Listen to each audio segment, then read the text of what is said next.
जो भी अभ्यर्थी BPSC, TRE 4, KVS, Navodaya, UPPSC, LT grade, UGC net आदि परीक्षाओं की तैयारी हिंदी विषय लेकर कर रहे हैं, उन सबका दुबे हिंदी ज्ञानाश्रम में स्वागत है।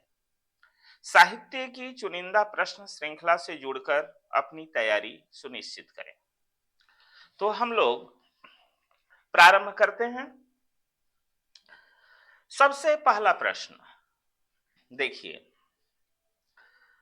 भाषा सर्वेक्षण किसकी रचना है? 4 विकल्प हैं इसमें। श्याम सुंदर दास, ग्रियर्सन, हजारी प्रसाद द्विवेदी, आचार्य रामचंद्र शुक्ल। अब इसमें से आपको सही विकल्प चुनना है। थोड़ा समय ले लें और बताएं। भाषा सर्वेक्षण किसकी रचना है? श्याम सुंदर दास, ग्रियर्सन, हजारी प्रसाद द्विवेदी, आचार्य रामचंद्र शुक्ल। दोस्तों, भाषा सर्वेक्षण जो है वह ग्रियर्सन की रचना है। ठीक है, ग्रियर्सन की। इनका पूरा नाम सर जॉर्ज अब्राहम ग्रियर्सन था। ग्रियर्सन के बारे में थोड़ी जानकारी आप प्राप्त कर लें, कारण कि प्रश्न कहीं से भी आ सकता है। इन्होंने सर्वप्रथम हिंदी साहित्य के इतिहास का काल विभाजन किया था। आदि काल को चारण काल कहने वाले यही विद्वान थे। अगला प्रश्न, उत्तर अपभ्रंश को पुरानी हिंदी कहने वाले प्रथम विद्वान। देखा जाए, उत्तर अपभ्रंश को पुरानी हिंदी कहने वाले प्रथम विद्वान आचार्य रामचंद्र शुक्ल, राम कुमार वर्मा, हजारी प्रसाद द्विवेदी, चंद्रधर शर्मा गुलेरी। बताया जाए, चंद्रधर शर्मा गुलेरी सही विकल्प है। उत्तर अपभ्रंश को पुरानी हिंदी कहने वाले प्रथम विद्वान हैं चंद्रधर शर्मा गुलेरी।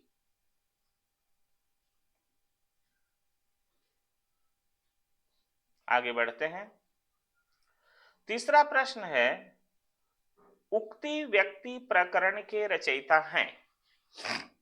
उक्ति व्यक्ति प्रकरण के रचयिता हैं लक्ष्मीधर, राम सिंह, दामोदर शर्मा, जोइंदू। देखा जाए, बताइए इनमें से कौन सा उपयुक्त उत्तर होगा? उक्ति व्यक्ति प्रकरण के रचयिता हैं लक्ष्मीधर, राम सिंह, दामोदर शर्मा, जोइंदू। तो ग विकल्प जो है दामोदर शर्मा, यह जो है सही हो जाएगा। उक्ति व्यक्ति प्रकरण के रचयिता यही हैं दामोदर शर्मा। चौथा प्रश्न, आसुग कवि की रचना है। आसुग कवि की रचना है नेमिनाथ रास, चंद्रबाला रास, स्थूली भद्र रास, चर्यापद।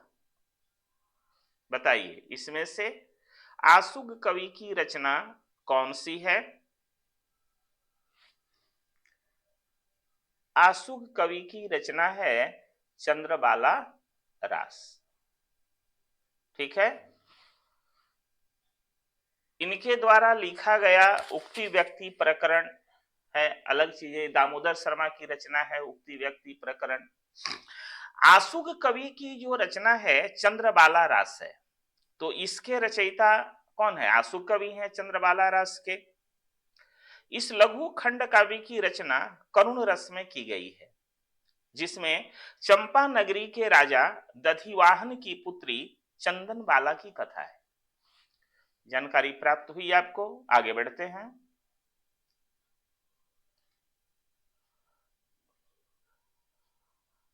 प्राकृत पेंगलम किस कवि की रचना है? प्राकृत पेंगलम किस कवि की रचना है? लक्ष्मीधर, सबरपा, ज्योतिश्वर ठाकुर, जो इंदु। तो प्राकृत पेंगलम जो है वह लक्ष्मीधर की रचना मानी जाती है। देखिए लक्ष्मीधर, प्राकृत पेंगलम किस कवि की रचना है? तो लक्ष्मीधर की है। आगे बढ़ते हैं, छठा प्रश्न। उपदेश रसायन के रचनाकार हैं। उपदेश रसायन के रचनाकार हैं जिनधर्म सूरी, सोमप्रभ सूरी, शालिभद्र सूरी, जिनदत्त सूरी। तो विकल्प घ देखा जाए यह सही हो जाएगा, जिनदत्त सूरी। ये जैन धर्म के महान आचार्य थे जो अपनी अद्भुत प्रतिभा, ज्ञान, संगठन शक्ति के लिए प्रसिद्ध थे, जिनदत्त सूरी। अगला प्रश्न है, कुमारपाल प्रतिबोध के रचयिता हैं। कुमारपाल प्रतिबोध के रचयिता हैं हेमचंद्र, धनपाल, सोमप्रभ सूरी, लक्ष्मीधर। देखा जाए तो सही विकल्प क्या होगा? सही विकल्प होगा सोमप्रभ सूरी। ठीक है, कुमारपाल प्रतिबोध के रचयिता कौन है? सोमप्रभ सूरी। ये भी एक जैन पंडित थे। आगे बढ़ते हैं, प्रश्न संख्या 8। पश्चिमी हिंदी का विकास किस अपभ्रंश से माना जाता है? पश्चिमी हिंदी का विकास किस अपभ्रंश से माना जाता है? मागधी, अर्धमागधी, शौरसेनी, ब्राचड़। तो पश्चिमी हिंदी का विकास जो है वह शौरसेनी से माना जाता है, शौरसेनी से। ये सब आप याद करते चलेंगे, आपके लिए काफी उपयोगी है। अगला प्रश्न देखें, बघेली बोली का संबंध किस उपभाषा से है? बघेली बोली का संबंध किस उपभाषा से है? पश्चिमी हिंदी, पूर्वी हिंदी, पहाड़ी, बिहारी। तो बघेली बोली का संबंध जो है वह पूर्वी हिंदी से है। मैं उत्तर पर तुरंत आ जा रहा हूं, आपका समय ज्यादा नहीं लेना चाहता हूं। आप सही उत्तर तुरंत प्राप्त करें। पहले आप स्वयं सोच लें कि आप कितना सही कर रहे हैं इसमें से। अगला प्रश्न, पूर्वी हिंदी का उद्भव किस अपभ्रंश से माना जाता है? प्रश्न संख्या 10। पूर्वी हिंदी का उद्भव किस अपभ्रंश से माना जाता है? अर्धमागधी, मागधी, पैशाची, ब्राचड़। देखा जाए तो पूर्वी हिंदी का उद्भव जो है वह अर्धमागधी से माना जाता है, इसका उद्भव। ठीक है, चलिए अगले प्रश्न पर चलते हैं। हिंदी क्षेत्र की बोलियों की कुल संख्या कितनी है? हिंदी क्षेत्र की बोलियों की कुल संख्या कितनी है? 15, 17, 18, 20? बताया जाए। चलिए 18। हिंदी क्षेत्र की बोलियों की कुल संख्या जो है वह 18 है। प्रश्न संख्या 12। पश्चिमी हिंदी उपभाषा के अंतर्गत कितनी बोलियां आती हैं? पश्चिमी हिंदी उपभाषा के अंतर्गत कितनी बोलियां आती हैं? 3, 4, 5, 10? तो पश्चिमी हिंदी उपभाषा के अंतर्गत 5 बोलियां आती हैं। उत्तर ग,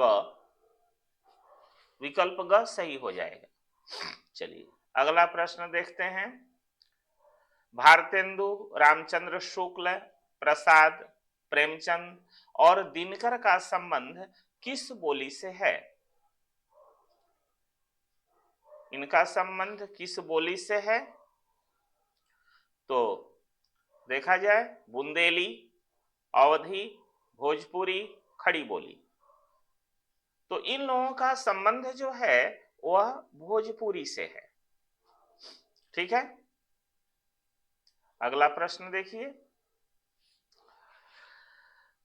निम्न में से मूलतः गेय रासो काव्य कौन सा है? खुमान रासो, परमाल रासो, बीसल देव रासो, बुद्धि रासो। प्रश्न संख्या 14। निम्न में से मूलतः गेय रासो काव्य कौन सा है? खुमान रासो, परमाल रासो, बीसल देव रासो, बुद्धि रासो। तो सही विकल्प होगा ग। देखिए बीसल देव रासो। इसके रचयिता कौन है? नरपति नाल, जो पुरानी राजस्थानी के एक प्रसिद्ध कवि थे और यह रचना आदिकाल के श्रृंगार रस प्रधान वीर गीतों में से एक है। अगला प्रश्न देखें। पृथ्वीराज रासो को प्रामाणिक मानने वाले विद्वान निम्न में से कौन है? पृथ्वीराज रासो को प्रामाणिक मानने वाले विद्वान निम्न में से कौन है? आचार्य रामचंद्र शुक्ल, डॉक्टर बुलर, श्याम सुंदर दास, मुंशी देवीदास। प्रश्न संख्या 15। तो पृथ्वीराज रासो को प्रामाणिक मानने वाले विद्वान कौन है जी? श्याम सुंदर दास। चलिए सही करते हैं, श्याम सुंदर दास। ये हिंदी के अनन्य साधक, विद्वान, आलोचक और शिक्षाविद थे। हिंदी क्षेत्र के साहित्यिक सांस्कृतिक नवजागरण में इनका योगदान विशेष उल्लेखनीय है। अगले प्रश्न पर आते हैं। प्रश्न संख्या 16। रणमल छंद काव्य के रचयिता हैं? बहुत चुनिंदा प्रश्न है सब, देखा जाए। रणमल छंद काव्य के रचयिता हैं श्रीधर, अमीर खुसरो, विद्यापति, चंदबरदाई। क्या सही होगा? रणमल छंद काव्य के रचयिता हैं श्रीधर। श्रीधर सही हो जाएगा। चलिए प्रश्न संख्या 17। प्राकृत की अंतिम अपभ्रंश अवस्था से हिंदी साहित्य का आविर्भाव किसने माना है? प्राकृत की अंतिम अपभ्रंश अवस्था से हिंदी साहित्य का आविर्भाव किसने माना है?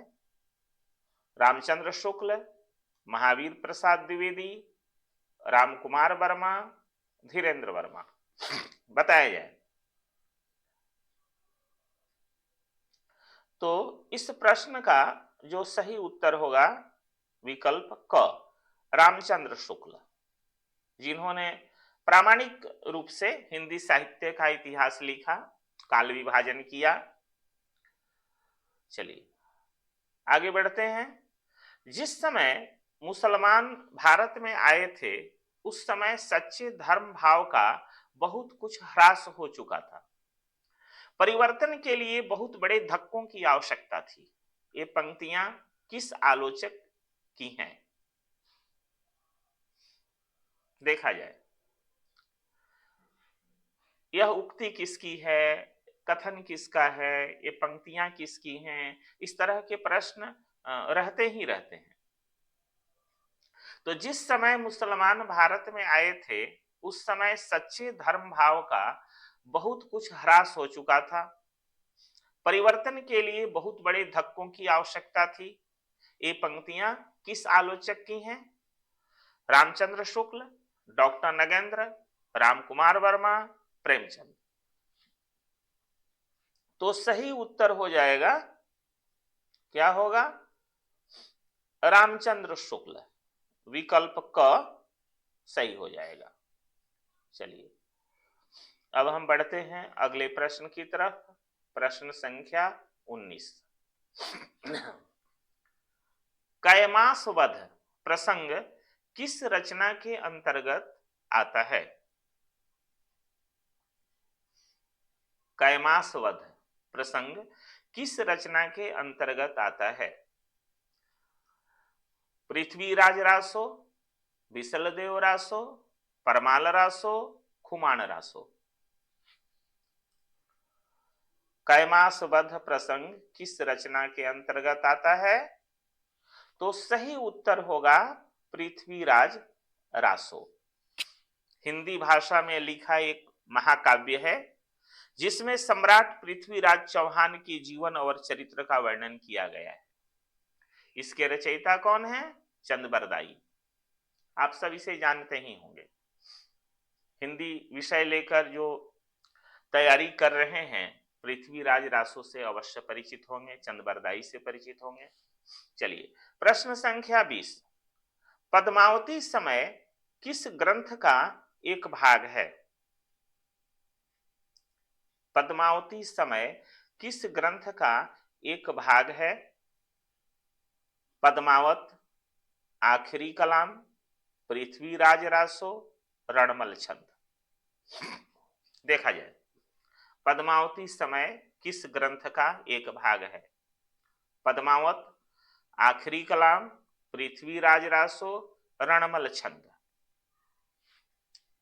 तो इस प्रश्न का सही उत्तर होगा पृथ्वीराज रासो। कौन है इसके रचयिता? चंद-बरदाई, जो पृथ्वीराज के बचपन के मित्र और उनके राजकवि भी थे। चलिए आगे बढ़ते हैं। प्रश्न संख्या 21। हिंदी काव्य धारा के रचयिता निम्न में से कौन है? हिंदी काव्य धारा के रचयिता निम्न में से कौन है? रामविलास शर्मा, राहुल सांकृत्यायन, उदय भानु सिंह, रमेश गौतम। तो सही उत्तर क्या होगा इसका? हिंदी काव्य धारा के रचयिता कौन है? देखा जाए तो सही उत्तर हो जाएगा विकल्प ख, राहुल सांकृत्यायन। ये हिंदी के महान लेखक, इतिहासकार, दार्शनिक और बहुभाषाविद थे जिन्हें हिंदी यात्रा साहित्य का जनक कहा जाता है। यह प्रश्न बन सकता है कि हिंदी यात्रा साहित्य का जनक किसे कहा जाता है, और 4 विकल्प दे दिए जाएंगे तो उसमें से एक यह सही हो जाएगा, राहुल सांकृत्यायन। अगला प्रश्न, रेवंत गिरी रास ग्रंथ के रचयिता का क्या नाम है? रेवंत गिरी रास ग्रंथ के रचयिता का क्या नाम है? सुमति गणी, विजयसेन सूरी, गोरखनाथ, हेमचंद्र। बताया जाए रेवंत गिरिरास ग्रंथ के रचयिता का क्या नाम है? तो इसके रचयिता हैं विजयसेन सूरी। ठीक है, चलिए प्रश्न संख्या 23 पर चलते हैं। गोरखबानी किस आलोचक का संपादित ग्रंथ है? गोरखबानी किस आलोचक का संपादित ग्रंथ है?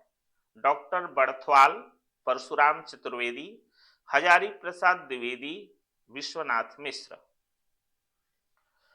तो क्या सही उत्तर होगा? देखिए विकल्प संख्या क, विकल्प क, डॉक्टर बड़थवाल हिंदी में डी लिट की उपाधि प्राप्त करने वाले ये पहले शोधार्थी थे, है ना। पूरा नाम पीतांबर दत्त बड़थवाल। अब अगले प्रश्न पर चलते हैं।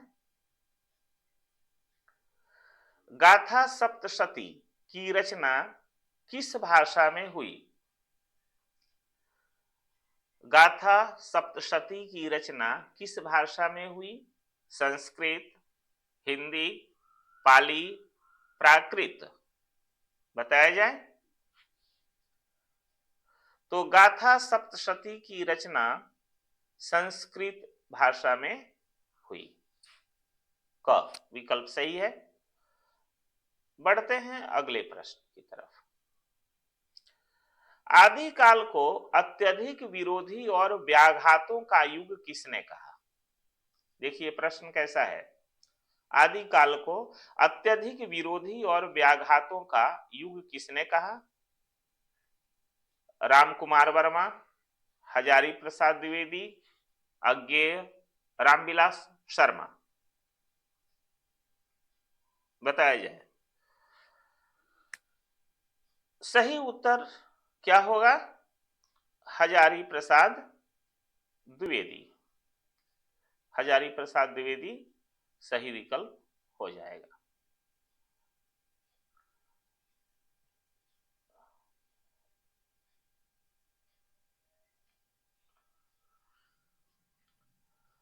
हजारी प्रसाद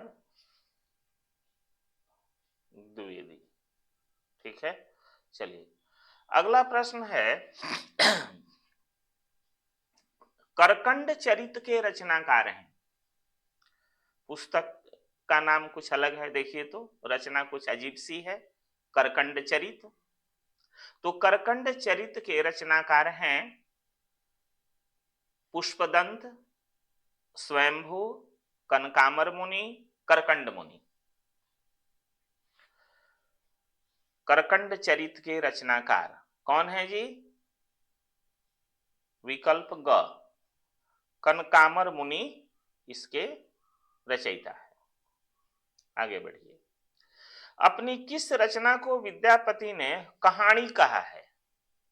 कहानी, देखिए कहानी न नहीं है, यहां टवर्गी न है, कहानी। अपनी किस रचना को विद्यापति ने कहानी कहा है? कीर्तिलता, कीर्ति पताका, गोरक्ष विजय, पुरुष परीक्षा? सारी रचनाएं विद्यापति की ही हैं, लेकिन कहानी किसे कहा है? देखिए तो कहानी कहा है कीर्तिलता को। विद्यापति की एक महत्वपूर्ण अवहट्ट भाषा की यह रचना है। इसमें राजा कीर्ति सिंह की वीरता और उदारता का यथार्थवादी चित्रण है। अब अगले प्रश्न की तरफ हम बढ़ते हैं। भविष्यत कहा किसकी रचना है? भविष्यत कहा किसकी रचना है? भट्ट केदार, धनपाल, विजयपाल, रामपाल? तो भविष्यत कहा जो रचना है वह धनपाल की है, ठीक है। धनपाल की प्रमुख रचनाओं में संस्कृत गद्य काव्य तिलक मंजरी और प्राकृत कोश पायल लच्छी नाममाला शामिल है। अगला प्रश्न देखिए, प्रश्न संख्या 29। हरिचरित्र के रचयिता कौन है? लालचदास, हरिदास, गोपीचंद, हरिचंद? प्रश्न संख्या 29। हरिचरित्र के रचयिता कौन है?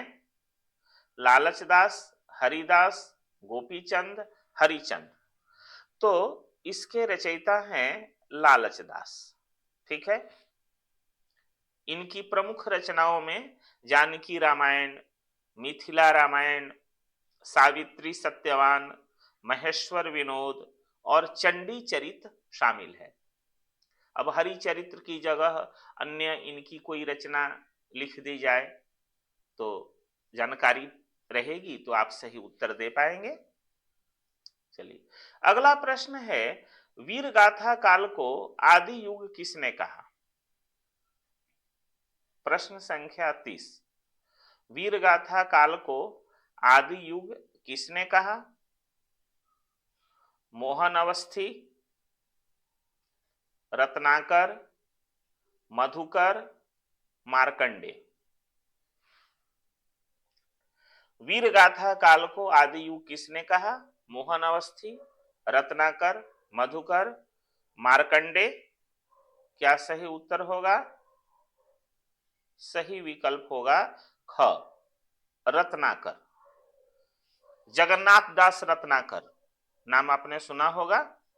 रीति काल के एक महान कवि, लेखक और संपादक थे, जिन्होंने ब्रजभाषा काव्य को पुनर्जीवित किया। ये रीतिकालीन परंपरा के अंतिम कवि माने जाते हैं। उसके बाद ही आधुनिक काल शुरू हुआ। चलिए आगे बढ़ते हैं। प्रश्न संख्या 31, काव्यालंकार किसकी रचना है? काव्यालंकार किसकी रचना है? भामह, जगन्नाथ, कुंतक, विश्वनाथ। काव्यालंकार किसकी रचना है जी?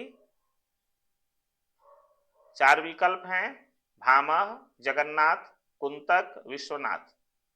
तो सही उत्तर हो जाएगा भामह।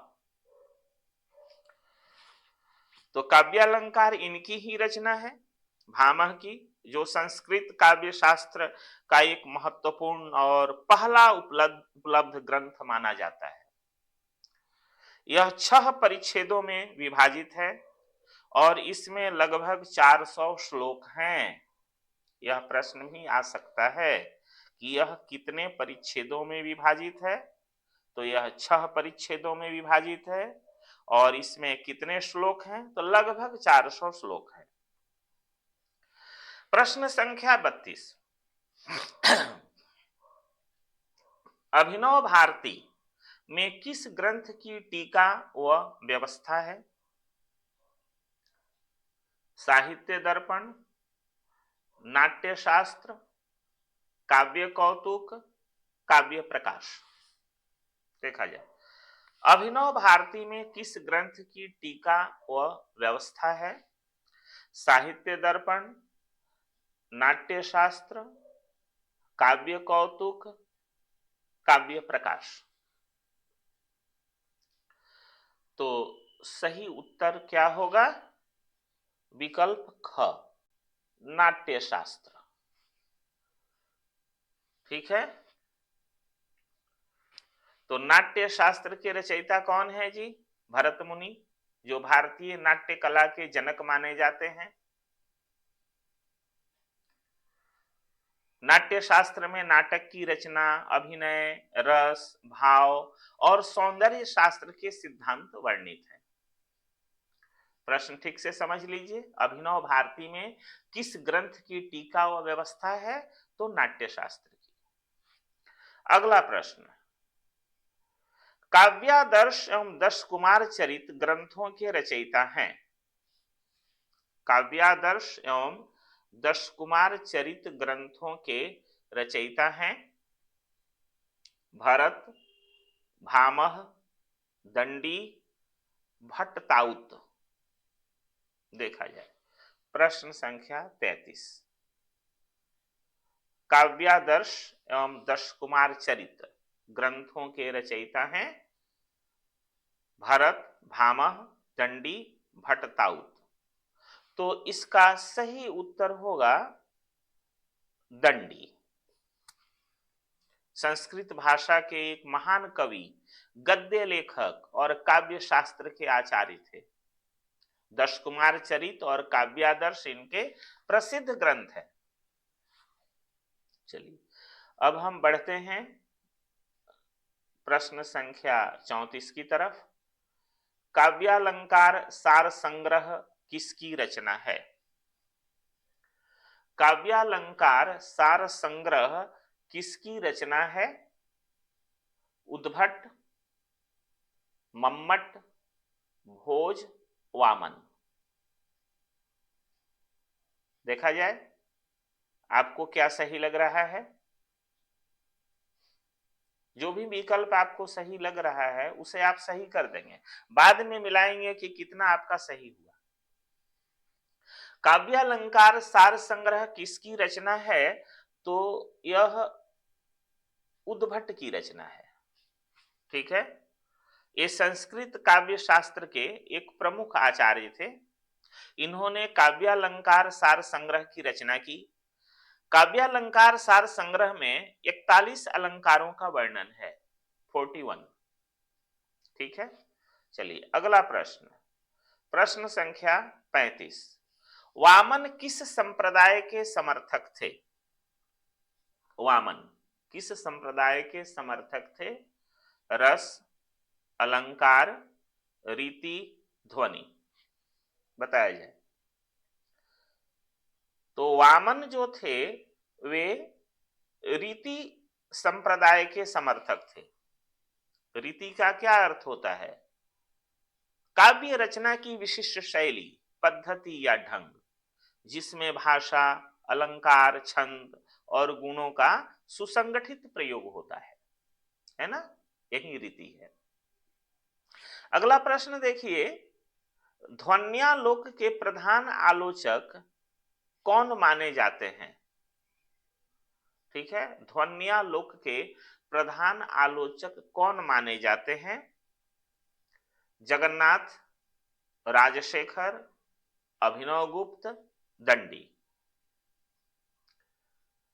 ध्वन्यालोक के प्रधान आलोचक कौन माने जाते हैं? तो अभिनवगुप्त। ठीक है, अभिनवगुप्त माने जाते हैं। अब हम बढ़ते हैं प्रश्न संख्या 37 की तरफ। काव्य मीमांसा के रचनाकार हैं राजशेखर, कुंतक, विश्वनाथ, धनंजय। प्रश्न संख्या 37, काव्य मीमांसा के रचनाकार कौन है जी? राजशेखर, कुंतक, विश्वनाथ, धनंजय। तो सही उत्तर क्या होगा? विकल्प संख्या क, राजशेखर। ठीक है, इन्होंने काव्य मीमांसा, बाल रामायण, बाल भारत, कर्पूर मंजरी और विद्धशाल भंजिका जैसी कृतियां की। चलिए अब आगे बढ़ते हैं। प्रश्न संख्या 38, 38। वक्रोक्ति को काव्य का जीवन किस आचार्य ने माना? वक्रोक्ति को काव्य का जीवन किस आचार्य ने माना? क्षेमेंद्र, कुंतक, धनिक, भरत। अब इसमें से आपको चुनना है कि कौन सा सही है। वक्रोक्ति को काव्य का जीवन किस आचार्य ने माना? तो कुंतक ने माना। ये अलंकार शास्त्र के मौलिक विचारक व अभिधावादी आचार्य थे। अगला प्रश्न, सरस्वती कंठाभरण किसकी रचना है? सरस्वती कंठाभरण किसकी रचना है? दंडी, आनंदवर्धन, भोजराज, भामह। सही विकल्प क्या होगा? सही उत्तर ग, भोजराज। इन्होंने सरस्वती कंठाभरण, चंपू रामायण, चारुचर्या आदि कई ग्रंथों की रचना की। ठीक है, साहित्य दर्पण किसकी रचना है?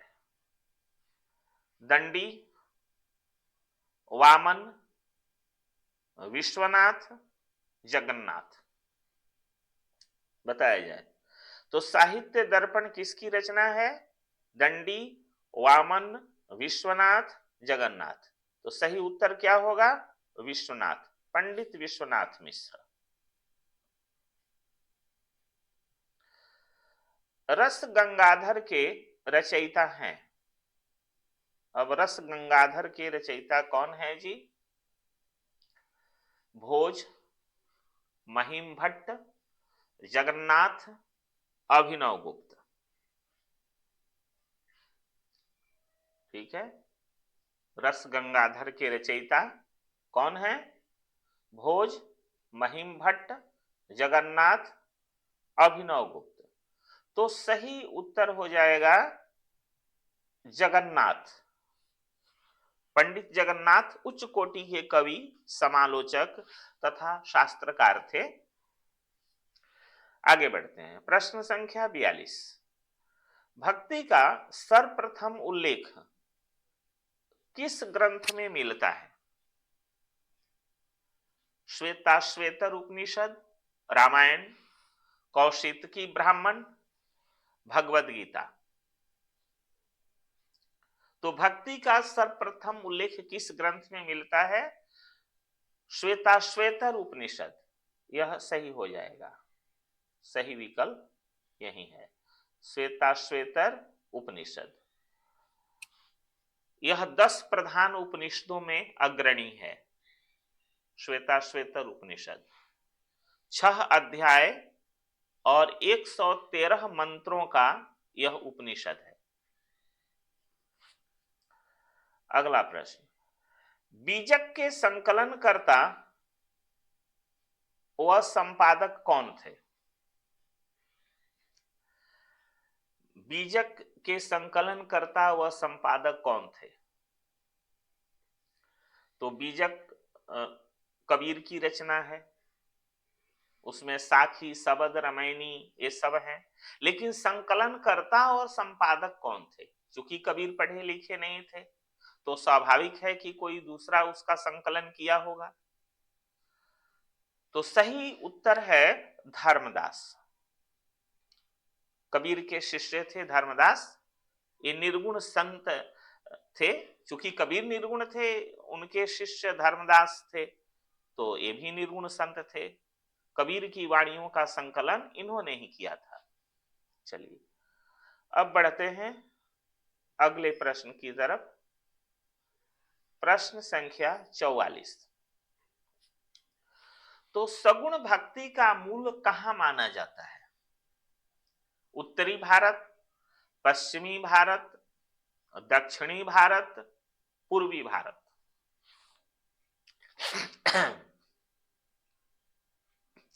सगुण भक्ति का मूल कहां माना जाता है? उत्तरी भारत, पश्चिमी भारत, दक्षिणी भारत और पूर्वी भारत। तो सही उत्तर हो जाएगा दक्षिणी भारत। अगला प्रश्न देखिए, प्रश्न संख्या 45। मोह मुदगर के रचनाकार हैं। रचना का नाम ठीक से समझिए, मोह मुदगर के रचनाकार हैं गोरखनाथ, नाभादास, नंददास, शंकराचार्य। क्या सही होगा? विकल्प घ, शंकराचार्य एक महान भारतीय दार्शनिक और अद्वैत वेदांत के प्रणेता थे। इनका जन्म केरल के कालड़ी ग्राम में हुआ था, शंकराचार्य का। चलिए आगे बढ़ते हैं, प्रश्न संख्या 46। अहिंसावाद और प्रपत्तिवाद किस संप्रदाय की देन है?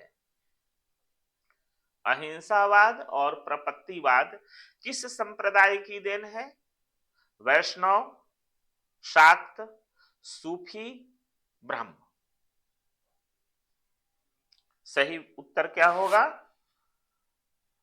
वैष्णव। वैष्णव किसे कहा जाता है? जो विष्णु का उपासक होता है, ठीक है, उसे वैष्णव कहते हैं। जो शक्ति का उपासक होता है उसे शाक्त कहते हैं। जो शिव का उपासक होता है उसे शैव कहते हैं। तो अनेक शब्दों के लिए एक शब्द भी परीक्षा में आता है, खासकर टीचर्स जो बनना चाह रहे हैं तो उसमें इस तरह के प्रश्न रहते हैं। चलिए, सनकादि संप्रदाय के प्रवर्तक कौन थे? प्रश्न संख्या 47। सनकादि संप्रदाय के प्रवर्तक कौन थे? हित हरिवंश, निम्बार्काचार्य, मध्वाचार्य, वल्लभाचार्य। तो सनकादि संप्रदाय के प्रवर्तक कौन थे जी? विकल्प ख, निम्बार्काचार्य। इन्होंने द्वैत दर्शन का प्रतिपादन किया, जिसमें आत्मा और ब्रह्म को एक ही समय में भिन्न और अभिन्न माना जाता है। अगला प्रश्न है, शुद्धाद्वैतवाद का प्रतिपादक दार्शनिक ग्रंथ है? सूरसागर, बीजक, उत्तर मीमांसा, रामायण। देखा जाए प्रश्न संख्या 48। शुद्धाद्वैतवाद का प्रतिपादक दार्शनिक ग्रंथ कौन सा है? तो सही उत्तर हो जाएगा उत्तर मीमांसा। भारतीय दर्शन की एक शाखा है जो उपनिषदों पर आधारित है। ब्रह्म, आत्मा, जगत के दार्शनिक प्रश्नों पर विचार किया गया है।